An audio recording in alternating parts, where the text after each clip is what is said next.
Sungguh tenang nampak penyabar, jiwa bersemangat penuh harapan. Jantung berdegup, hati berdebar. Dipersilakan pula kumpulan ke-8.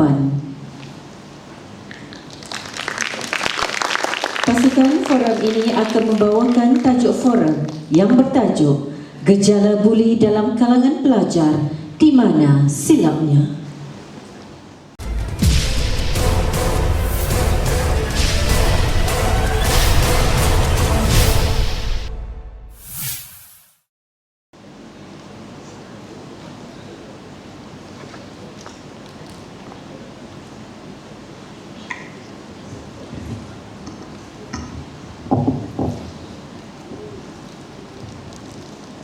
Forum Remaja Penjana Minda kelas pertama.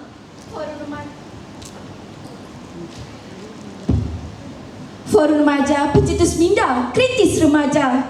Forum Remaja Pencetus Minda Kreatif dan Kritis. Forum Remaja Penjana Generasi Berinformasi.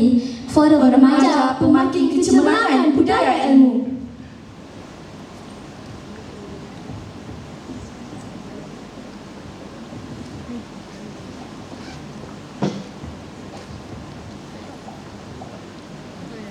Bismillahirrahmanirrahim. Alhamdulillahirrabbilalamin. Wassalatu wassalamu ala ashrafil anbiya'i wal mursalin wa ala alihi wa sahbihi ajma'in. Assalamualaikum warahmatullahi wabarakatuh. Salam sejahtera, salam Forum Remaja, salam Malaysia Madani.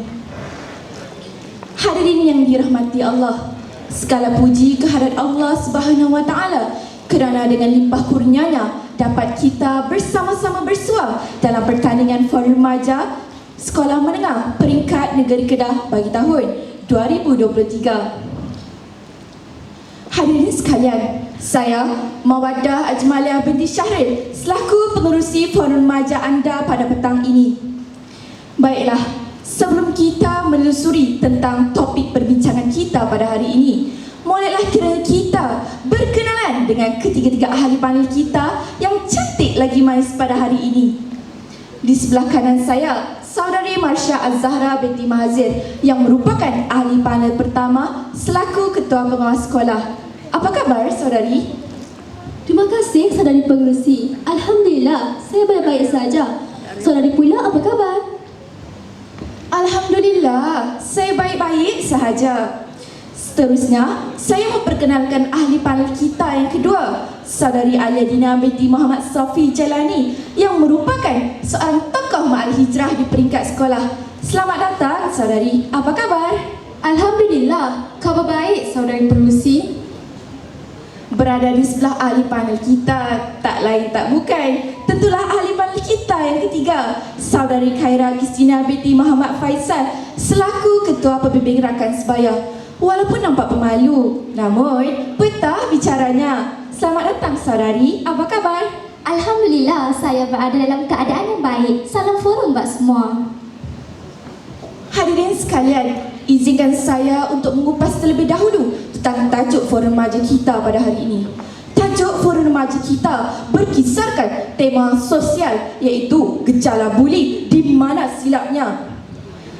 Remaja pada hari ini merupakan aset modal insan negara yang bakal menerajui pucuk pimpinan negara pada masa hadapan. Bak kata pepatah, pemuda harapan bangsa, pemudi tiang negara. Berikan saya 10 orang remaja, saya akan gegarkan dunia ini. Begitulah ungkapan retorik yang pernah dilontarkan oleh bekas Presiden Parti Indonesia Soekarno yang menggambarkan betapa gahnya peranan remaja sebagai penentu pembangunan dan kemajuan negara pada masa hadapan. Malangnya, dalam proses menongkar arus globalisasi yang pantas bergerak bagai belut di ketul ekor ini, keruntuhan akhlak remaja semakin membimbangkan sejak akhir-akhir ini. Salah satu masalah gejala sosial yang kian merebak ialah gejala buli.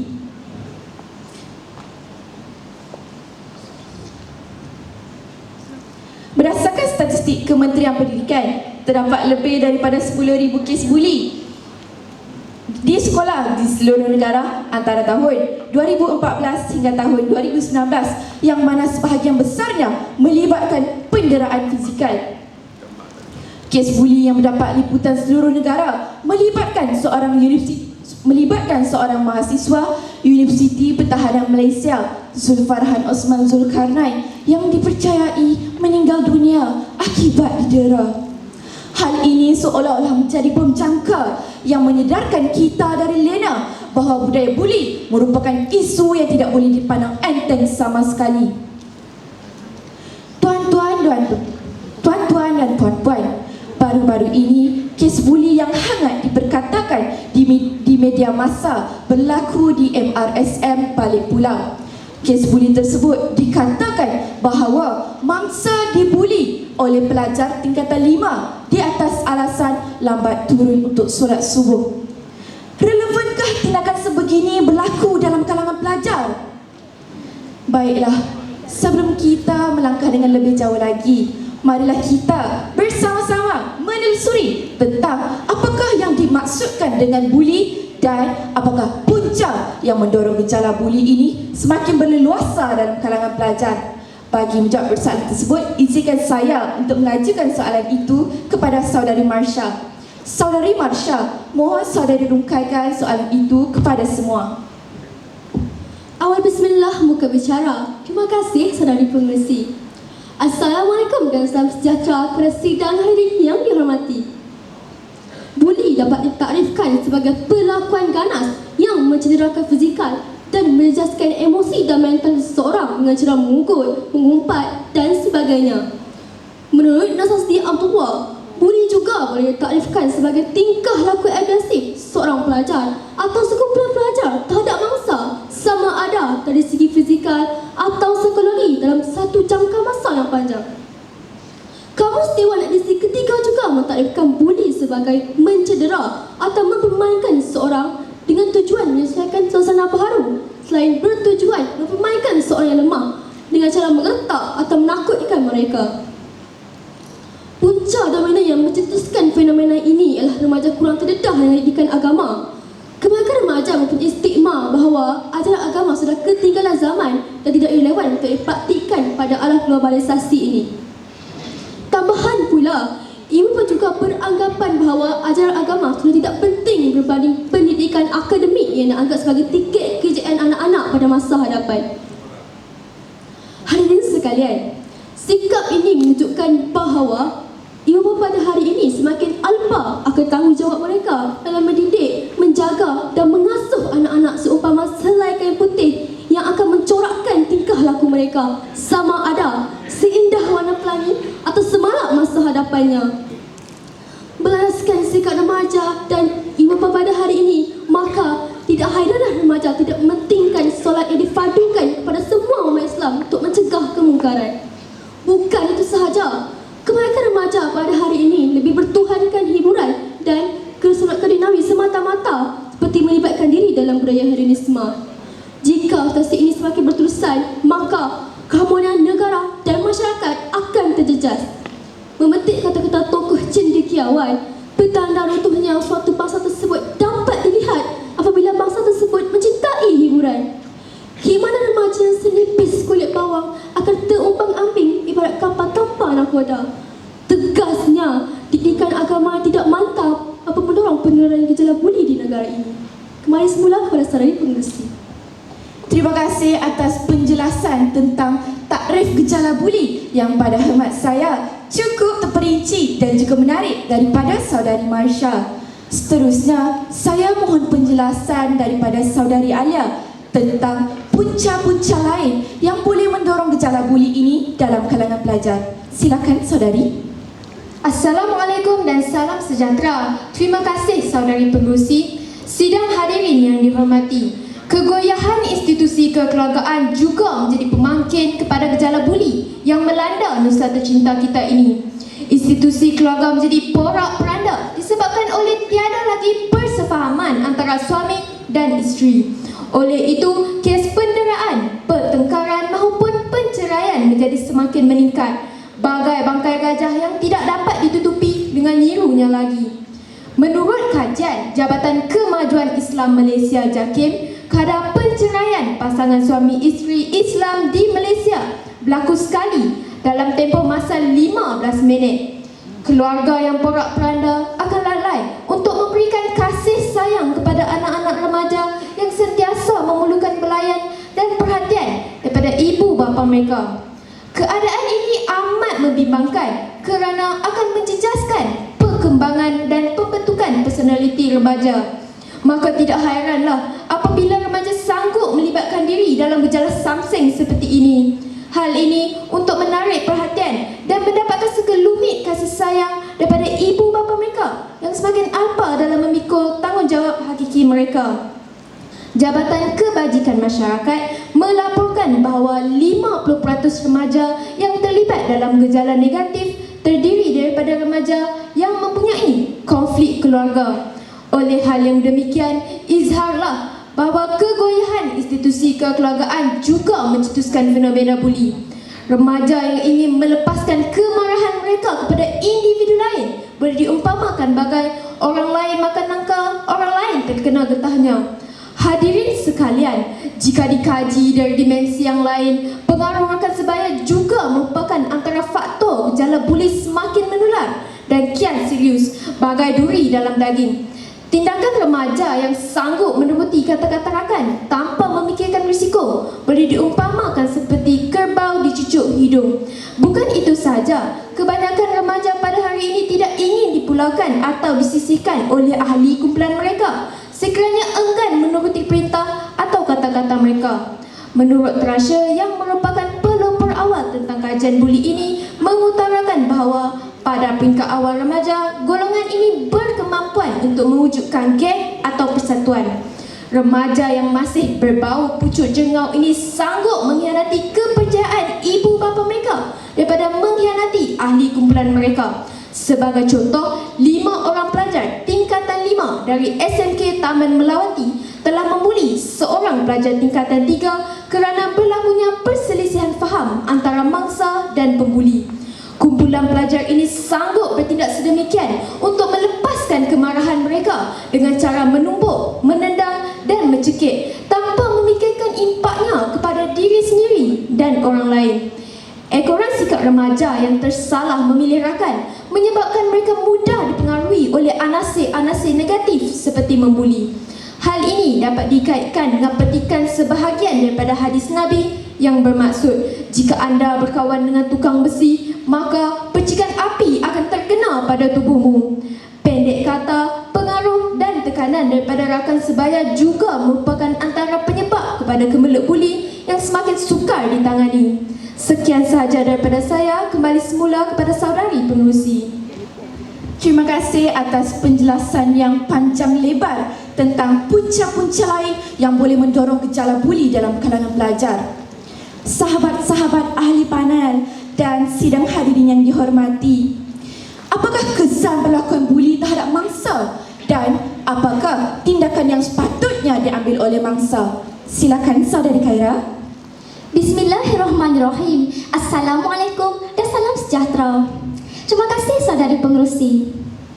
Antara kesannya ialah mangsa buli akan mengalami masalah kemurungan atau cemas. Selain itu, mereka juga terpaksa menempuh penderitaan berikut. Antaranya, peningkatan perasaan sedih dan keseorangan, mengalami masalah tidur dan makan, serta hilang minat dalam aktiviti yang sering diceburi. Sehubungan itu, masalah kesihatan dari segi emosi dan psikiatri serta keciciran dalam pelajaran juga akan menyebabkan kanak-kanak berasa takut ke sekolah untuk mengelakkan daripada dibuli. Isu ini akan berpanjangan sehingga mereka meningkat dewasa. Tambahan pula, kesan buli juga mampu membawa kepada bahaya atau pendedahan untuk membunuh diri kerana mereka merasakan diri mereka tiada harapan, tiada kuasa serta tercela maruah diri akibat perbuatan dera. Saudari pengerusi dan sidang hadirin, mangsa buli di sekolah dan Institut Pengajian Tinggi IPT biasanya akan menyembunyikan apa yang berlaku daripada pengetahuan ibu bapa, guru dan pihak sekolah kerana takut dipukul oleh pembuli. Malah, pelajar-pelajar lain juga turut mendiamkan diri. Kenapa boleh wujud keadaan sebegini? Hal ini ada kaitan dengan persepsi masyarakat yang memandang remeh mengenai perkara ini. Tanggapan masyarakat ialah buli merupakan sebahagian daripada budaya masyarakat tempatan, malahan di seluruh dunia. isu buli juga mampu memberi kesan jangka panjang dari segi perkembangan psikologi dan emosi. Di media masa, kita sering dihidangkan dengan isu penderaan kanak-kanak. Kes-kes yang menjangkau 5,000 kes tahun juga merupakan kesan psikologi dan emosi pendera yang dibuli semasa mereka remaja. Jika ahli masyarakat tidak peka terhadap isu ini, maka tidak adalah perbincangan maupun komunikasi antara berbagai pihak. Sekiranya perhubungan sedemikian tidak berlaku secara sendiri, kes buli akan tersembunyi tanpa pengetahuan sehinggalah melibatkan kecederaan ataupun kematian. Ketika itu, barulah masyarakat sedar bahawa isu ini perlu ditangani segera. Apabila wujud inisiatif ahli masyarakat yang memainkan peranan masing-masing, maka barulah kanak-kanak mempunyai keyakinan diri untuk melaporkan kes buli kepada pihak berkuasa. Atas kesedaran tersebut, isu buli pasti akan dapat ditangani. Sekian, terima kasih. Kembali semula kepada saudari pengerusi. Terima kasih Saudari Khaira. Sidang hadirin yang dihormati, kita masih lagi berada di dalam Forum Remaja 2023. Pada ketika dan saat ini, kita masih lagi mengupas tentang tajuk Forum Remaja kita, gejala buli di mana silapnya. Hadirin sekalian, kita teruskan berbicara kita pada hari yang berbahagia ini. Saya percaya jika gejala ini dapat ditangani dengan baik, sudah pastinya gejala ini tidak akan membara lagi dalam kalangan pelajar. Soalan saya kepada Saudari Marsha, apakah langkah yang boleh diambil untuk menangani gejala ini? Terima kasih saudari pengerusi. Bak atau patah, tiada penyakit yang tiada penyembuhnya. Banyak langkah yang efektif boleh dilakukan untuk membendung gejala ini. Antaranya, ibu bapa memainkan peranan yang penting untuk membendung kemelut ini. Ibu bapa perlu berkelakuan baik di hadapan anak-anak supaya anak dapat mencontohi kelakuan tersebut. Hal ini kerana pada tanggapan anak-anak, kelakuan ibu bapa adalah sentiasa betul dan patut diikuti.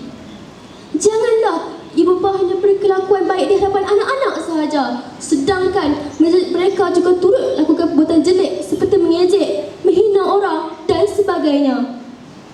Bak kata pepatah, bapa boleh anak bintik, ketam mengajar anaknya berjalan lurus sedangkan dirinya berjalan sengit. Ibu bapa juga perlu memberi perhatian terhadap anak mereka semasa berada di sekolah dan memberikan pelayan kasih sayang sepenuhnya agar mereka tidak merasa sunyi dan diabaikan.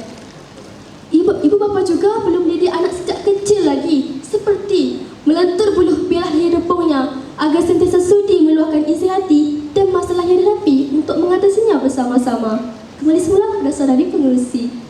Saudari pengerusi, izinkan saya menyuarakan buah fikiran tambahan berdasarkan ulasan saudari ahli panel yang pertama sebentar tadi. Silakan saudari, kita masih lagi membicarakan tentang langkah-langkah yang boleh diambil untuk menangani gejala ini. Terima kasih saudari pengerusi. Para pelajar juga harus berganding bahu dengan pihak sekolah dalam usaha membendung gejala ini. Para pelajar yang ternampak kes buli berlaku atau menjadi mangsa pembuli harus memberanikan diri untuk melaporkannya kepada pihak sekolah dengan segera agar masalah ini dapat diatasi dengan secepat mungkin. Manakala pihak sekolah yang telah menerima aduan pelajar haruslah berusaha bersungguh-sungguh untuk mengatasi masalah itu dan bukan sebaliknya dengan menutup kes itu untuk menjaga nama baik sekolah. Sebagai contoh, pihak sekolah boleh berjumpa dengan pelajar yang disyaki terlibat dalam kes buli dan ibu bapanya untuk membincangkan masalah yang dihadapi oleh pelajar dan mendatangkan jalan penyelesaiannya. Pihak sekolah juga harus mengenakan hukuman yang setimpal kepada pembuli agar perbuatan itu tidak diulangi dan dijadikan sebagai iktibar kepada pelajar yang lain. Peraturan dan disiplin sekolah haruslah diketatkan dan ditekankan kepada para pelajar supaya para pelajar patuh akan etika peraturan dan tidak melibatkan diri dalam gejala sosial seperti membuli. Terima kasih saudari Alia. Saudari Khaira juga pastinya mempunyai buah fikiran yang tidak kurang hebatnya. Silakan saudari. Terima kasih saudari pengerusi. Pihak kerajaan juga harus memainkan peranan dalam membendung gejala ini. Kementerian Pendidikan dan juga pihak sekolah harus menitik beratkan isu buli ini dalam pelajaran di sekolah melalui mata pelajaran tertentu seperti pendidikan moral, pendidikan Islam, pendidikan jasmani dan kesihatan dan sebagainya. Melalui pendidikan ini, para pelajar akan mendapat kesedaran dan mempelajari kebaikan serta menjauhi gejala kurang baik. Kerajaan juga perlu bergabung dengan agensi-agensi tertentu untuk mengadakan kempen dan ceramah kesedaran tentang gejala membuli. Melalui cara ini, remaja akan dapat mempelajari kesan sampingan yang diperoleh daripada melakukan gejala membuli dan berupaya untuk tidak melakukan perbuatan ini terhadap orang lain. Justeru, pihak sekolah umpamanya boleh meminta kerjasama daripada pihak Jabatan Penjara Malaysia atau Polis Diraja Malaysia bagi memastikan kempen anti-buli menjadi lebih berkesan. Sekiranya kempen anti-buli berjaya meresapi nurani pelajar, maka pastinya sekolah akan menjadi tempat yang lebih selamat untuk semua pelajar. Sekian sahaja daripada saya. Terima kasih. Terima kasih Saudari Khaira. Demikian tadi perbincangan tentang gejala buli yang berlaku di Malaysia. Menuding jari menyalahkan satu-satu pihak sememangnya mudah, tetapi menyelesaikan gejala ini tidak semudah kita berbicara. Oleh itu, banyak langkah yang boleh diimplementasikan agar pelajar dapat belajar dalam suasana yang kondusif dan juga harmoni. Dengan berkat daya usaha yang gigih, insya-Allah kita dapat mengangkat martabat bangsa di persada dunia agar kita dapat duduk sama rendah dan berdiri sama tinggi. Hadirin sekalian, entah sirih salah sarung, entah kata salah tutur, entah maksud salah sampai, terimalah salam bersantun, salam memohon kemaafan, salam syarat keampunan. Maka kini saya mengakhiri bicara kita pada hari ini. Saya mewakili kesemua ahli panel mengucapkan setinggi-tinggi terima kasih kepada semua pihak yang sudi menyaksikan pertandingan Forum Remaja kita pada hari ini. Sekian, wabillahi taufiq wal hidayah. Wassalamualaikum warahmatullahi wabarakatuh. Salam Malaysia Madani. Baik, Assalamualaikum warahmatullahi wabarakatuh. Semua ahli panel. Tahniah kerana selesai forum dan selesai memberikan pendapat. Baik, soalan saya. Sedia? Apakah tanggungjawab yang sepatutnya diambil oleh pihak pengurusan tertinggi di sekolah dalam menangani isu buli di sekolah anda? Saya ulang, apakah tanggungjawab yang sepatutnya diambil oleh pihak pengurusan tertinggi di sekolah dalam menangani isu buli di sekolah anda? Silakan.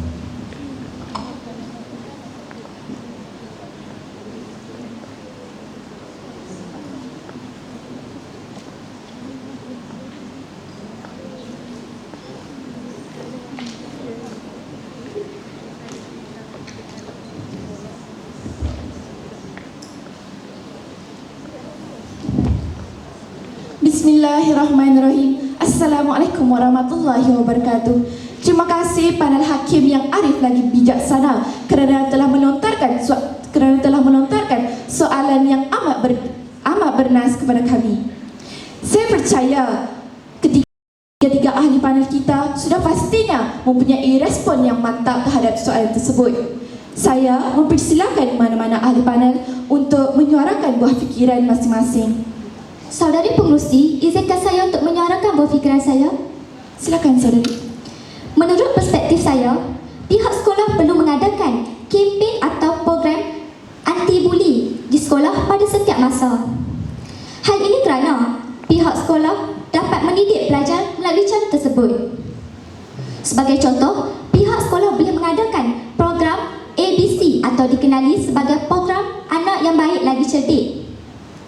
Oleh itu, sudah terang lagi bersuluh. Melalui cara ini, pelajar akan dapat menjadi insan yang berguna dan mempunyai sahsiah terpuji pada masa hadapan. Sekian sahaja daripada saya.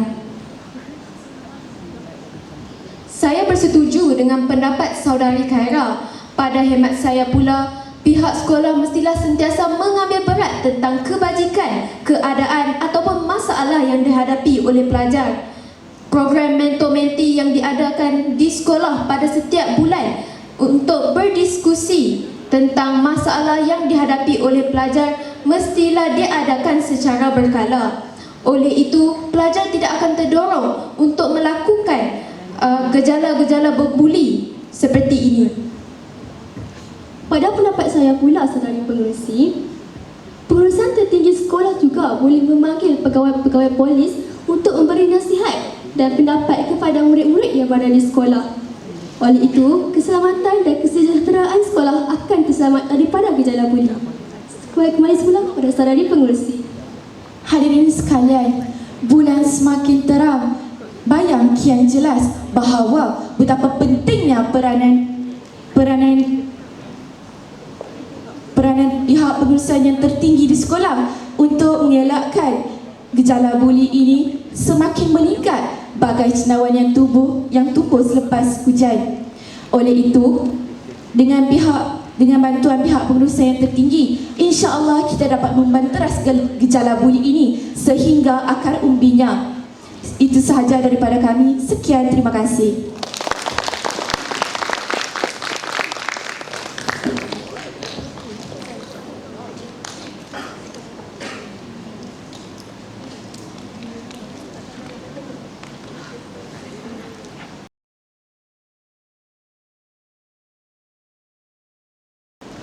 Hadirin sekalian, hidup di dunia tiada yang kekal, yang bermula pastinya berakhir.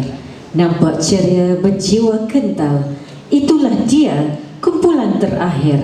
Dipersilakan kumpulan yang terakhir, iaitu kumpulan ke-9, untuk membicarakan tajuk forum mereka, kelestarian alam sekitar. Dipersilakan.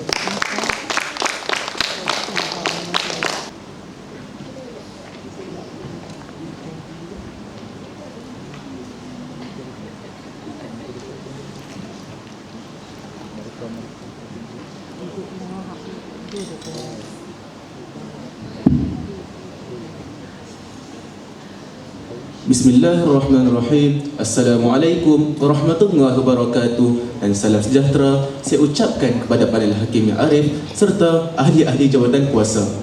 Bersyukur kita kehadrat Ilahi kerana dengan limpah kurnianya dapat kita bertemu pada pagi yang mulia ini dalam pertandingan Forum Remaja Peringkat Negeri Kedah tahun 2023. Pada pagi ini, anda bersama saya Muhammad Adib Hakimi bin Muhammad Sabri selaku pengerusi forum anda.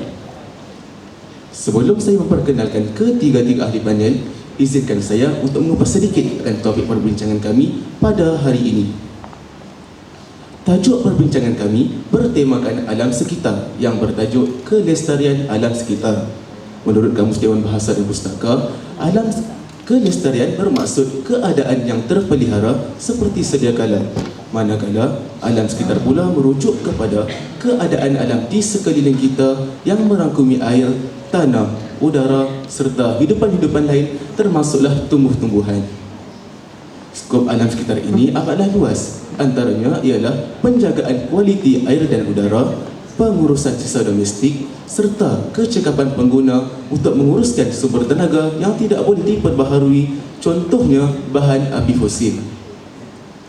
Malangnya, masyarakat Malaysia kini memandang enteng akan hal kelestarian alam sekitar seolah-olah alam sekitar tidak memberi manfaat kepada hidup mereka. Sayang seribu kali sayang, saban tahun Malaysia mengalami pencemaran alam sekitar yang teruk disebabkan oleh kerakusan manusia itu sendiri. Sebelum meneruskan diskusi, izinkan saya untuk memperkenalkan ketiga-tiga ahli panel yang dijemput khas pada hari ini. Berada di sebelah kiri saya, gadis ayu jelita namun mulutnya petah berkata-kata. Memperkenalkan saudari Nurul Jannah Nasuha binti Azmi, merangkap ahli panel pertama kita. Apa khabar saudari? Kabar baik saudara, terima kasih kerana bertanya. Sama-sama saudari. Berada di sebelah kanan saya pula, dijaga tampan berkacamata namun otaknya padat dengan ilmu-ilmu sains. Diperkenalkan saudara Muhammad Haziq Akif bin Zulkifli, merangkap ahli panel kedua kita. Apa khabar saudara? Alhamdulillah sihat. Terima kasih bertanya. Sama-sama. Dan di sebelah ahli panel pertama kita, pelajar yang gemar akan aktiviti bahasa serta petah berkata-kata. Memperkenalkan saudari Nurul Atikah binti Abdul Muhammad Fazuri, merangkap ahli panel ketiga kita. Apa khabar saudari? Alhamdulillah sihat saja. Saudara pula bagaimana? Alhamdulillah saya juga baik-baik sahaja. Kini selesai sudah kita berkenalan dengan ketiga-tiga ahli panel. Maka bagi meneruskan acara, izinkan saya untuk mengajukan soalan pertama kepada ahli panel pertama kita. Saudari Jannah, setahu saya, pencemaran udara kerap kali berlaku di negara kita serta negara-negara jiran. Jadi, bolehkah saudari terangkan kepada kami semua, apakah faktor-faktor yang menyebabkan berlakunya pencemaran udara di negara ini? Dengan segala hormatnya, dipersilakan saudari. Terima kasih saudara Adib. Baiklah, di sini saya akan mengupas sedikit sebanyak tentang pencemaran alam sekitar yang acap kali diperkatakan oleh ramai pihak. Ia tidak lain dan tidak bukan semestinya pencemaran udara. Faktor utama kepada pencemaran ini adalah pembakaran secara terbuka yang berleluasa pada ketika ini. Perbuatan ini berpunca daripada sikap tidak bertanggungjawab manusia itu sendiri. Misalnya, para petani pada masa kini banyak yang menggunakan kaedah pembakaran jerami kerana mereka menganggap bahawa cara tersebut adalah lebih mudah, cepat serta murah. Hal ini dikatakan demikian kerana mereka tidak perlu mengeluarkan sebarang kos pelebusan bagi pembakaran jerami-jerami tersebut. Hadirin dan hadirat sekalian, saya yakin semua orang di sini pasti tahu mengenai kes jerebu yang teruk pernah berlaku di Malaysia pada tahun 2005. Kejadian ini berlaku disebabkan oleh asap dari kebakaran hutan di Pulau Sumatera, Indonesia. Melalui kes ini, dapat kita lihat bahawa kesan daripada pembakaran terbuka bukanlah bersifat setempat, tapi ia juga menjejaskan kualiti udara negara-negara jiran. Setakat itu sahaja daripada saya serahkan semula ruang perbincangan kepada saudara Adib. Terima kasih saudari atas hujah dilontarkan sebentar tadi. Ternyata apa yang saudari katakan sebentar tadi ada benarnya. Apabila pembakaran berlaku, ianya bukan sahaja mengakibatkan pencemaran udara di sesuatu tempat, malah kawasan-kawasan sekeliling juga turut menerima akibat yang sama. Ibarat seekor kerbau membawa lumpur, habis semua terpalit sama. Bagi beralih kepada perspektif yang seterusnya, saya ingin mengajukan soalan kepada ahli panel kedua kita. Saya yakin setiap penyakit ada ubatnya dan setiap masalah ada solusinya. Jadi, bolehkah saudara terangkan kepada kami semua apakah langkah yang boleh diambil untuk mencegah pencemaran udara daripada terus berleluasa? Dengan segala hormatnya, dipersilakan saudara. Terima kasih Tuan Pengerusi. Pada pandangan saya, antara langkah yang boleh dilakukan bagi mengelakkan pencemaran udara ialah dengan memperkenalkan satu teknologi yang mesra alam di setiap industri. Sebagai contoh, di industri sawah padi, mereka menggunakan jerami yang telah dikeringkan bagi menghasilkan baja kompos.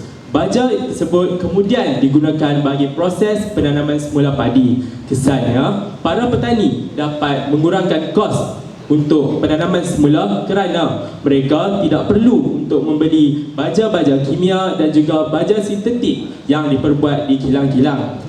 Kesan daripada penggunaan baja-baja kimia dan juga baja-baja sintetik tersebut dapat menyebabkan tanah-tanah itu mengandungi asid. Selain itu, kita juga dapat mengelakkan daripada pelepasan gas-gas berbahaya. Gas-gas berbahaya tersebut seperti gas karbon dioksida, gas karbon monoksida dan juga nitrogen. Kesan daripada pelepasan gas-gas berbahaya tersebut dapat menyebabkan masalah kesihatan global.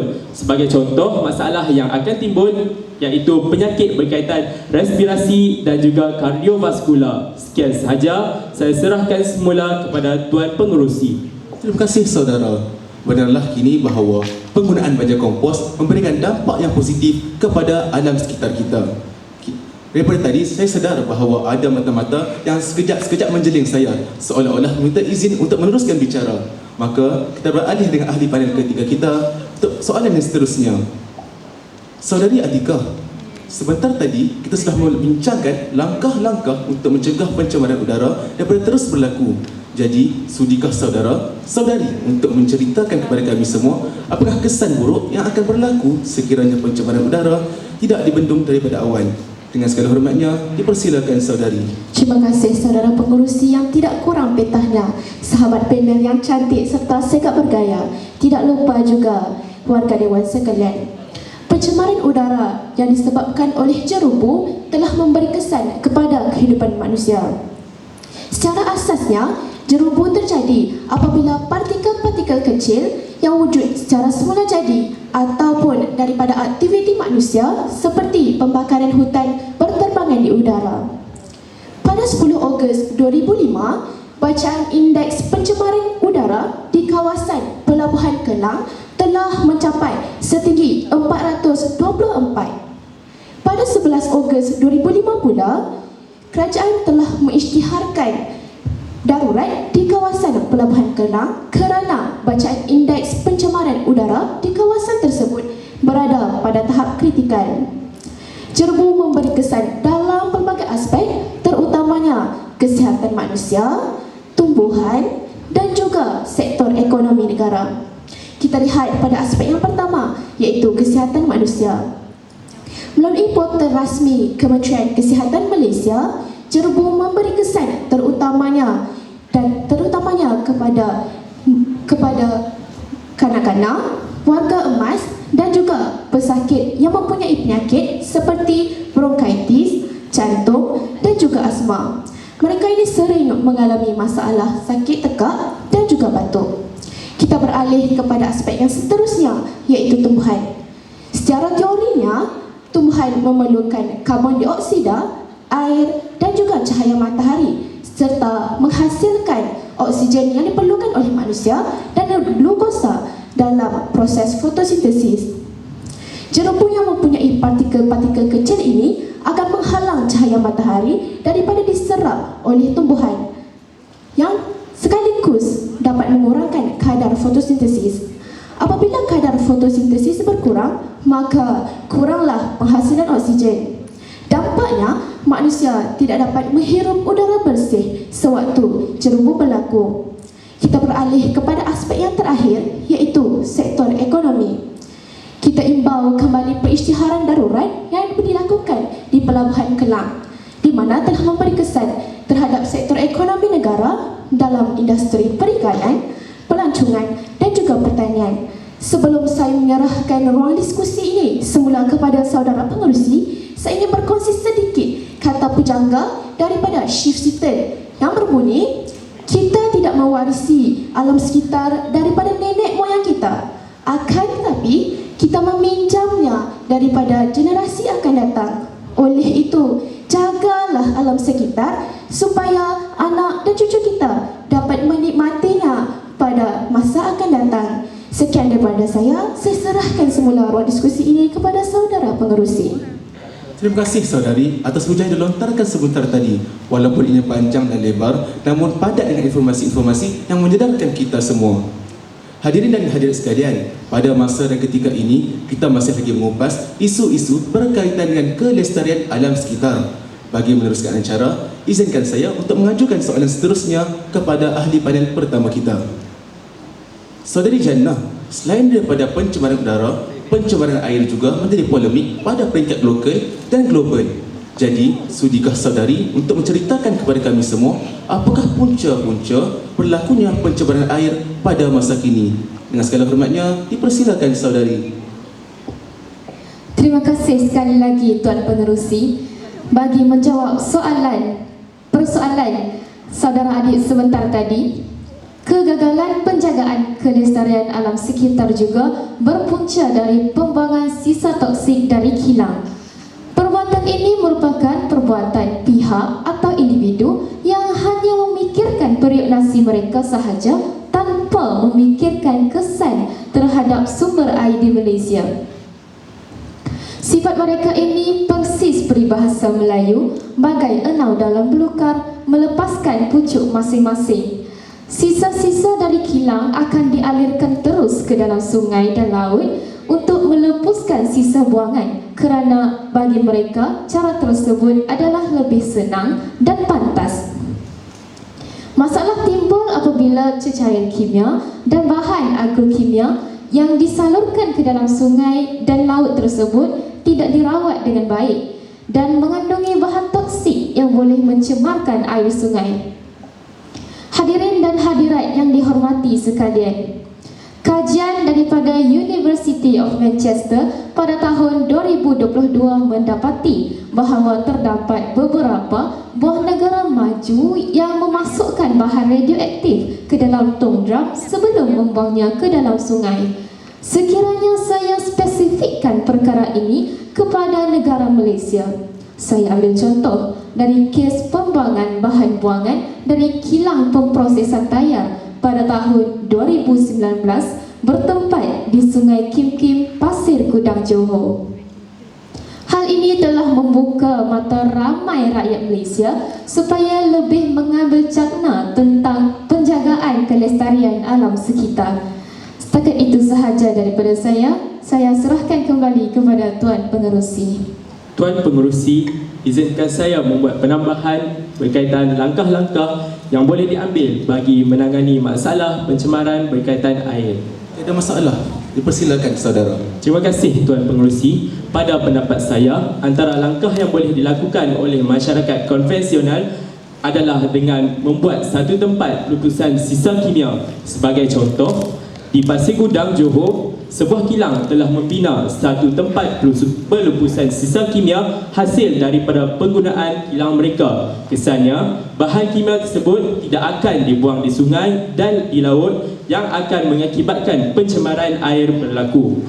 Seterusnya, kita juga boleh menggunakan satu kaedah yang telah diinovasikan oleh seorang jurutera petroleum, iaitu George M. Robinson. Kaedah yang telah diberi nama fitoremediasi. Kaedah ini hanya berfungsi dengan menggunakan medium-medium tumbuhan. Sebagai contoh, jika berlaku pencemaran di air, kita boleh menggunakan pokok geladi bunting dan juga kiambang. Pokok-pokok ini berfungsi untuk menyerap bahan-bahan pencemar di dalam air seperti zinc, nikel dan juga plumber. Selain itu, jika berlaku pencemaran di tanah, kita boleh menggunakan pokok bunga matahari. Hal ini telah dibuktikan oleh sebuah negara yang amat terkenal di dunia, iaitu negara Rusia. Mereka telah menggunakan pokok bunga matahari untuk merawat tanah mereka yang telah tercemar kesan daripada bahan radioaktif daripada Perang Dunia Pertama. Setakat itu sahaja, saya serahkan semula kepada Tuan Pengerusi. Terima kasih ahli panel pertama dan ahli panel kedua atas hujah-hujah anda. Berbincang mengenai penyingkiran bahan logam berat daripada alam sekitar, saya teringat akan satu krisis penyakit itai-itai berlaku di Jepun pada abad ke-20. Penyakit ini disebabkan oleh pencemaran kadmium yang dilakukan pada masa tersebut. Kilang-kilang yang menguruskan sisa bahan kimia telah mengalirkan bahan kimia ke dalam sungai Jinzu. Akibatnya, penduduk-penduduk yang bergantung kepada sumber perairan di kawasan tersebut telah mengalami keracunan kadmium sehingga menyebabkan mereka mengalami kecacatan dalam jangka mangsa yang panjang. Kini, saya ingin bertanyakan kepada ahli panel ketiga, sekiranya anda mempunyai buah fikiran untuk ditambah dalam perbincangan kita pada hari ini. Dipersilakan saudari. Terima kasih saudara Pengerusi. Pencemaran alam sekitar bukan sahaja merangkumi udara di sekeliling kita, bahkan ia juga memberi kesan terhadap sumber air utama negara kita, iaitu lautan. Pada 19 Ogos 2009, Berita Harian telah melaporkan sejumlah 300 tan minyak telah mencemari perairan Tanjung Balau, Kota Tinggi Johor. Sidang hadirin sekalian, tumpahan minyak juga merupakan salah satu contoh pencemaran air. Hal ini dapat dikaitkan dengan kandungan minyak itu sendiri yang mengandungi hidrokarbon petroleum, di mana hidrokarbon petroleum ini menjadi toksik dan mampu merencat tumbesaran ikan dewasa serta mampu menghakis sirip ikan. Sebelum saya mengakhiri diskusi, saya ingin berkongsi satu tafsiran surah daripada surah Ar-Rum ayat 41, di mana Allah menjelaskan bahawa manusialah yang merosakkan muka bumi dengan tangan mereka sendiri. Oleh itu, Allah menyedarkan mereka dengan memberi kesan terhadap perilaku mereka supaya mereka sedar dan kembali kepada jalan yang benar. Sekian daripada saya, kembali kepada pengerusi. Terima kasih saudari atas hujah yang dilontarkan sebentar tadi.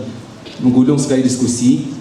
Demikianlah tadi hujah-hujah yang dilontarkan oleh ketiga-tiga ahli panel yang datangnya daripada otak mereka yang ketiga.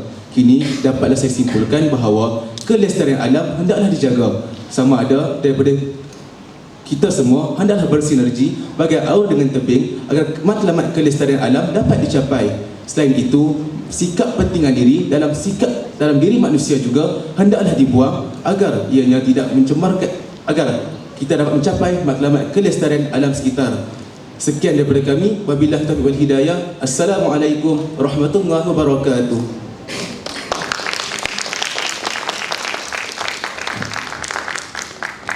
Assalamualaikum warahmatullahi wabarakatuh. Tanya kerana telah selesai berforum. Baik, dengarkan soalannya. Bagaimanakah sesi pengajaran dan pembelajaran di dalam bilik darjah di sekolah anda dapat menerapkan semangat cintakan alam sekitar dalam kalangan pelajar? Saya ulang. Bagaimana sesi pengajaran dan pembelajaran di dalam bilik darjah di sekolah anda dapat menerapkan semangat cintakan alam sekitar dalam kalangan pelajar? Silakan. Terima kasih Tuan Hakim atas soalan yang diajukan.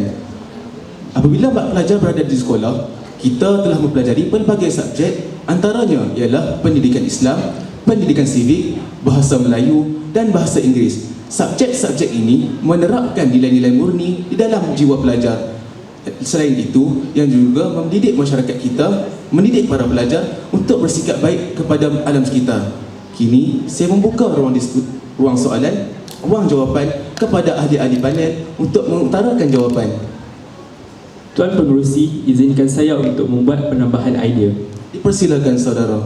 Pada pendapat saya, antara langkah yang telah dilakukan oleh pihak sekolah bagi memupuk semangat cinta akan alam sekitar di dalam jiwa murid-murid adalah dengan memperkenalkan subjek-subjek yang berkaitan dengan alam sekitar. Sebagai contoh, di sekolah saya, guru-guru telah menerapkan subjek-subjek yang berkaitan alam sekitar seperti biologi, sains pertanian dan juga geografi. Subjek-subjek ini secara langsung dapat memberikan impak positif kepada para pelajar. Sebagai contoh, subjek biologi, kita belajar berkaitan tumbuh-tumbuhan dan juga kepentingan tumbuh-tumbuhan kepada manusia. Selain itu, geografi, kita juga dapat belajar berkenaan alam sekitar seperti geografi bumi, iaitu